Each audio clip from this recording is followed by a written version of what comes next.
Noon mga ka-kitchen, ayan, magluluto po tayo ng black sago or tapioca per sago. Ayan, kumulo na po na yung tubig. Laglagay na po natin yung 1 cup of sago.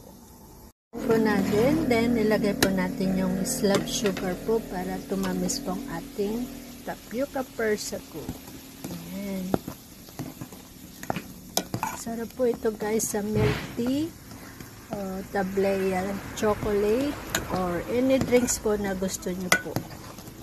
After 10 minutes po, ayan na siya guys. Cover po natin ng 10 minutes po ulit guys. Off na po natin yung flame and cover. After 10 minutes po, okay na yan. 10 minutes po, ayan, ganyan na po siya guys.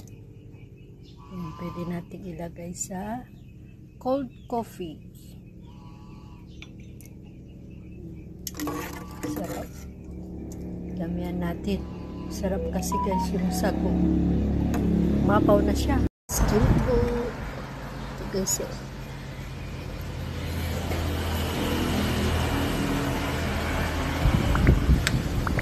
Yummy.